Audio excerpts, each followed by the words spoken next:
सचिन दादा, पहिलं तर स्वागत आहे तुमचं स्टार मीडिया मराठीमध्ये. बिग बॉसची जर्नी खरंच खूप सुंदर होती तुमची, कारण एक प्रेमळ माणूस म्हणून तुमचं नाव घरामध्ये सुद्धा होतं आणि तुम्ही बाहेरही तसेच होतात.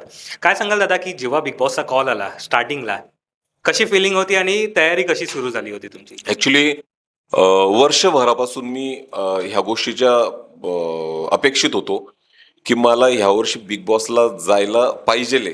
कारण माझी एक विचारसरणी अशी होती, की गेल्या 5 सीझन झाले आतापर्यंत. पण खानदेशातून आतापर्यंत कोणी बिग बॉससाठी आलं नव्हतं किंवा आलं नव्हतं म्हटल्यापेक्षा ह्या लोकांनी बोलवलं नव्हतं किंवा त्यांना ते त्यांनी विचार नाही केला होता. पण ह्यावर्षी नक्कीच प्रथमेश दादा, केतन दादा यांनी तो विचार करून माझ्या नावाची चॉईस करून मला ज्यावेळेस त्यांचा फर्स्ट टाइम फोन आला, तर मी म्हणजे खूप इतक्या भलत्या काही खुशीत होतो, की बाबा आता मला खानदेशाचं प्रेझेंटेशन या ठिकाणी करायला भेटेल आणि माझ्या आई आणि मायबोलीला मी अजून ह्या शोच्या माध्यमातून अजून जगभर कसं मला पसरवता येईल, मला त्या गोष्टीची या ठिकाणी संधी भेटली. तर मी जाम खुश झालो आणि त्याच्यानंतर माझी ही जर्नी सुरू झाली. सो दादा, बिग बॉसच्या घरात एंट्री झाली, खानदेशी किंग म्हणून तुमची एंट्री झाली बिग बॉसच्या घरात, जो डोअर उघडला आणि मागच्याच वीकमध्ये त्याच डोअरने पुन्हा एंट्री झाली. दादा, काय सांगाल, की म्हणजे तिघांमध्ये पुन्हा घरामध्ये याल की नाही अशी शंका तर तिघांच्याही मनात होती. काय फिलिंग होती त्यावेळेला? मला ॲक्चुअली फिलिंग असं होतं, की पहिला मुद्दा मी बॉटम 3 ला गेलो हेच मला माझ्यासाठी शॉकिंग होतं आणि मला स्वतःवर तेवढा भरोसा होता, की मी नाही जाऊ शकत. आणि मी तोपर्यंत जिथपर्यंत दार उघडत नाही तोपर्यंत मी पॉझिटिव्हच होतो, की मी जाणारच नाही. आणि मी मध्ये जेव्हा दरवाजा उघडला तेव्हा माझा तो कॉन्फिडन्स मला खरा ठरला, की नाही मी खरंच माझा योग्य रीतीने मी विचार केला होता. पण घरात आल्यानंतर माझे जवळचे मित्र गेले. त्याचं मला खूप दुःख होतं, म्हणजे वाईट वाटत होतं. एक एक एक साइडनं मी हॅपी पण होतो, की बाबा मला परत मी घरात आलो, मी बाहेर नाही गेलो.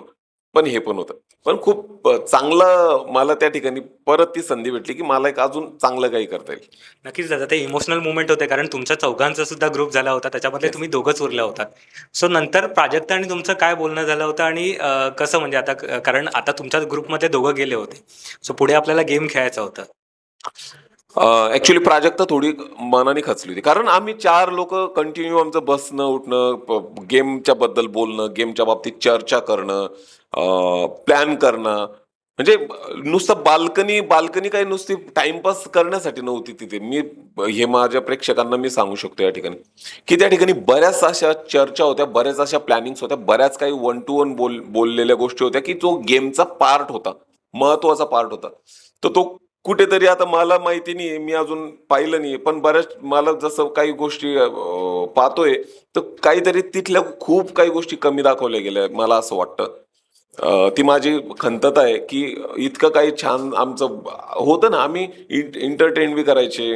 आम्ही सगळ्याच गोष्टी खूप छान पद्धतीनं त्या ठिकाणी करायचो. गेमच्या वेळेस गेम, बोलण्याच्या वेळेस चर्चेच्या वेळेस चर्चा.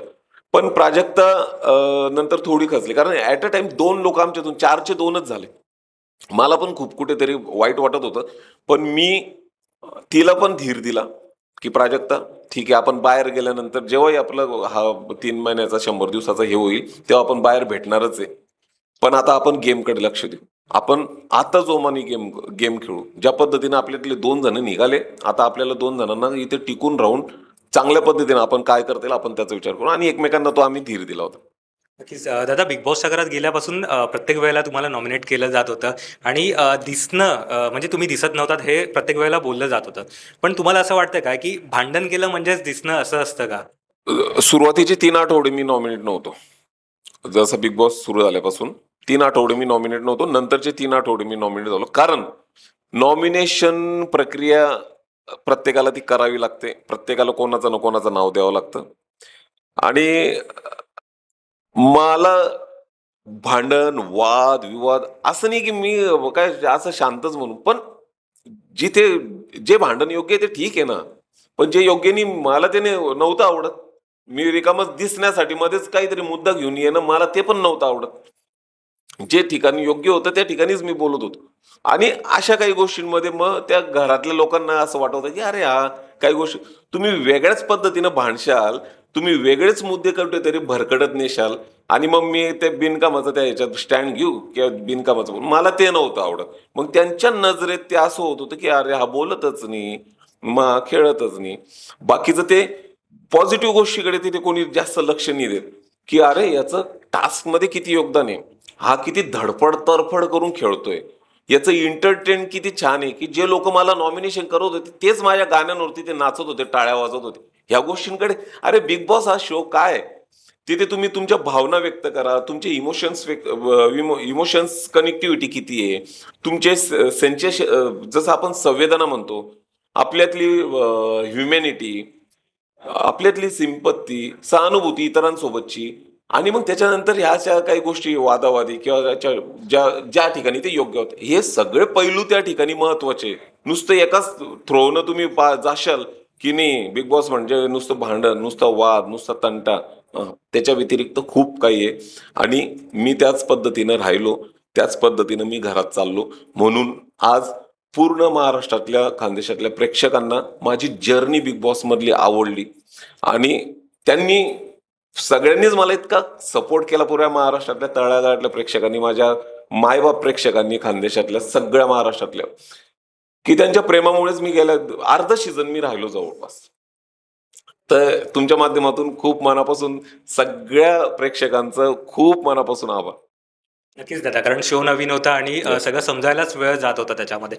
पण दादा, भांडण सुरू झाल्यावरती असं कोण म्हणजे स्पर्धक होता जो मुद्दामून त्यात उडी घेत होता आणि म्हणजे असं दाखवायचं होतं की फुटेजसाठी तो त्याच्यामध्ये पडतोय, असं तुम्हाला काय वाटत होतं? कोण असं आहे? दीपालीताई होत्या. परत अं,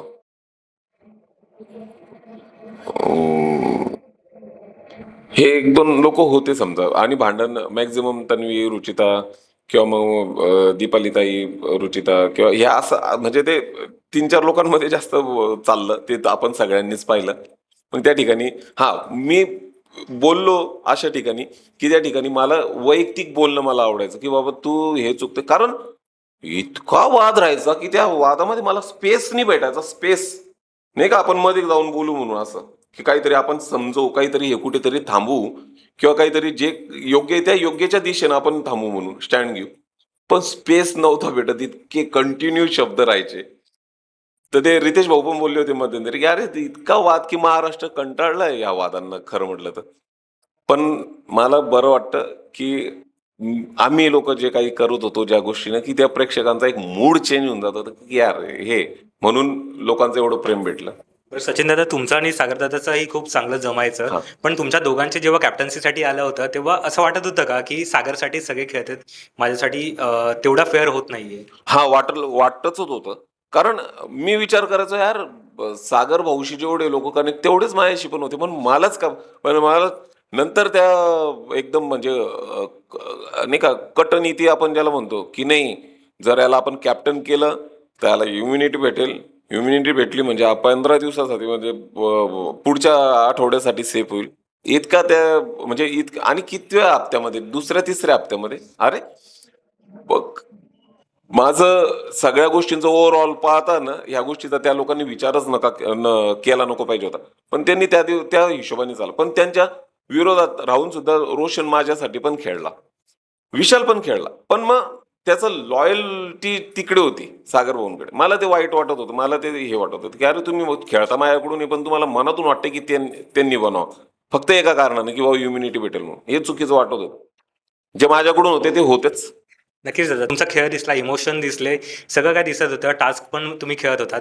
असं आता कुठे खंत वाटत होती का की फॅमिली राऊंड पर्यंत तरी राहायला हवं होतं? नुसतं फॅमिली राऊंडनी ट्रॉफीज घेऊन जायची होती मला. पण काय मला तर आता आलोय बाहेर, आता समजेल काही गोष्टी काय कुठे माझं चुकलं का मला डावलण्यात आलं. मला पाहिलं आता बघेल काही गोष्टी म्हणजे ऑब्झर्वेशन करेल.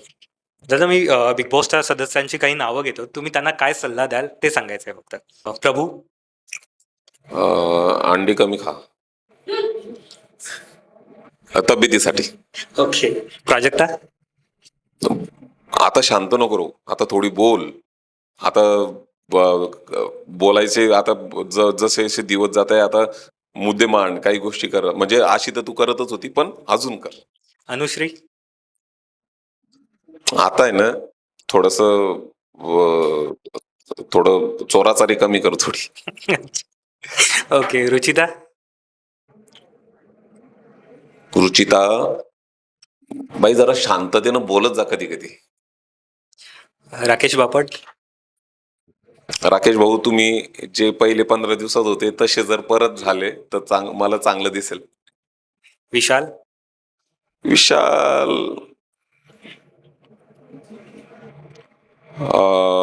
फक्त जवळच्या लोकांना धोका नको देऊ. हे त्याचा एक प्लॅन आहे की शेवटी इंडिव्हिज्युअल आहे. इंडिव्हिज्युअल असताना म्हणजे इंडिव्हिज्युअल चालताना मग तू आता नंबर गेम आहे तोपर्यंत टोळीचा विचार करशील. नंतर नंतर तुला काहीतरी विरोधात जाशीलच. हे त्याच्या बोलण्यातून दिसतं की मला एकेकाला बाजूला करून मला पुढे जायचं. त्याच्यामुळे कोणाशी धोका नको करू एवढंच. सागर बद्दल काय सांगाल? सागर सागर भाऊ, तुमचं एंटरटेन अजून पाहायला आवडेल. मी ते मिस करतोय. आता माझं मिसिंग झालं ते. दीपाली ताई. दीपाली ताई, जरा तुम्ही ना ऐकण्याकडे आणि काही गोष्टी पाहण्याकडे जरा थोडस अजून लक्ष द्या. तुम्ही ऐकता काही आणि नंतर त्या गोष्टीचं बोलताच काही. असं होतं कधी कधी. बरं सचिन दादा, कोणासोबत सगळ्यात जास्त आम्हाला दिसत होतं आता प्राजक्ता होती, पण तिच्या व्यतिरिक्त कोणासोबत सगळ्यात जास्त तुमचं बॉन्डिंग घरात झालं? माझं ह्या 3-4 लोकांसोबत खूप चांगला बॉन्डिंग होता. करण, रोशन, आयुष आणि सागर भाऊ. म्हणजे तुम्ही पण ना आता या सगळ्या लोकांचं वावरणं घरामध्ये पाहताय. माझ्या सगळं पाहिलं तुम्ही. पण व्यवस्थित गेमच्या हिशोबाने गेम प्लॅन करत ते पुढे आम्ही सगळे पुढे चालत होतो. आणि त्या पद्धतीनं करण करण गेम पण पण माझं त्याचं अटॅचमेंट खूप चांगलं, खूप चांगल्या पद्धतीचं. एक तो स्मार्ट होता खूप. आयुष तर जेंटलमॅन होता. आणि रोशन आता एकदम म्हणजे काय खूप सुंदर त्याची पर्सनॅलिटी. जसं त्याचं शरीर मजबूत तसं त्याचं इमोशन्स पण त्याच पद्धतीनं त्याचे मजबूत होते आणि ते इमोशन्स कनेक्ट होते. प्राजक्ता, तिला तर मी खूप मनापासून म्हणजे बहीणच मानली. त्याच्यामुळे तिचा स्वभाव पण एक साखरगोळासारखा. मी तिला गुड्डी म्हणायचो लाडानं. गुड्डी. आणि ते शब्द खूप चांगला तिला वाटायचा. आणि सागर भाऊ एक मोठ्या भावासारखा विषय की अरे ऐक ना रे भेंडी, तुला काय मी सांग या म्हणजे म्हणजे काही गोष्टी शिकवण्या पण म्हणजे काही गोष्टी सांगण्या पण राहिल्या तर त्या तो जो हे होता ना त्यांचा प्रेशर करून ते एक फील व्हायचं यार कोणीतरी मोठा भाऊ आपल्याशी बोलतोय. एक अशा पद्धतीचं या सगळ्यांशी माझं कनेक्शन होतं. बरं, प्राजक्ता आणि तुमचा सुरेल अंदाज बिग बॉसच्या घरात पाहायला मिळालाच आम्हाला. पण बिग बॉसच्या घराबाहेर असं काही डील झालंय की तुमच्यामध्ये तिकडे की आपण बाहेर आल्यावरती असं वेगळं काहीतरी करू? यस, तुम्ही ऐकलं वाटतं ते बहुतेक. मला नाही माहिती पण आमचं प्लॅनिंग झालंय.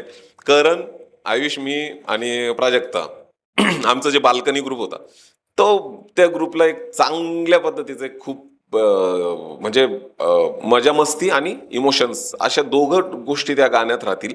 की ते गाणं प्राजक्ताकडून मस्त कंपोजिशन करून घ्यायचं. मी ते गाणं लिहिणार आहे आणि त्याचं एक लवकरच बघू. आता प्राजक्ताचं माझी तर इच्छा आहे प्राजक्ता शेवटपर्यंत जाईल.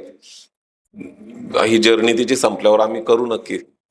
नक्कीच. सचिन दादा, थँक्यू सो मच आमच्याशी गप्पा मारल्याबद्दल. तुमचे नवीन प्रोजेक्ट ही प्रेक्षकांना आणि आम्हाला सुद्धा पाहायला आवडतील. थँक्यू. जाता जाता तुम्ही प्रेक्षकांना काय सांगा? हा, तुमना चॅनलना माध्यमातून मी हायच प्रेक्षकांले सांगसू की तुम्ही मनावर जे बिग बॉस ना घरमा जे प्रेम देणं, जो आशीर्वाद ठेवणं, ह्या आशीर्वाद ह्या प्रेमपोटी मी तुम्हाला लय खूप तुम्हाला म्हणजे मनापास शब्दच नाही. इथला आभार मानणं म्हणजे इथलं प्रेम, इथला आशीर्वाद की एक मी बी भावनिक होणू जेव्हा मी बाहेर होणू तर इथली मना सोबत सहानुभूती लोकेसनी तुम्हाला मायबाप प्रेक्षकासनी तर खरंच लय मन पाहिन तुम्हाला धन्यवाद, मन पाहिन तुम्हाला आभार.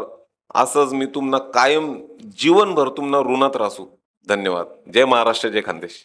नक्कीच. 2 ओळीमध्ये प्रेक्षकांना काय सांगायचं झालं तुमच्या गाण्यामध्ये? सो एखादं हा मी म्हणजे जसं माझं ते गाणंच करत होतो मी बिग बॉसच्या घरात थोडासा फावला टाइम भेटला तर मी ते लिहिण्याच्या तयारी होतो पण ते पूर्ण नाही झालं फक्त त्याची 2च लाईन पण मी ते आणेल जसं मला पुढे भविष्यात आता वेळ भेटेल तसं माझा बिग बॉसचा जो प्रवास आहे तो प्रवास मी प्रेक्षकांच्या समोर आणणार आहे तर त्याच्या 2 लाईनी ऐकवतो. माले बिग बॉस मध्ये जावानी भलती हाऊस माले बिग बॉस मध्ये जावानी भलती हाऊस तुमले सांगतो मी एक एक मजान मौज तुमले सांगतो मी एक एक मजान मौज. मग त्या गाण्यात पुढे खूप बिग बॉसच्या घरातले सगळ्या आठवणी तिथले राडे सगळे तिथल्या एंटरटेन ह्या सगळ्या सगळ्या सगळ्या भाऊचा धक्क्यापासून सगळ्या गोष्टी. नक्कीच ऐकायला आवडेलच आम्हाला. थँक्यू सो मच दादा. Thank you so much.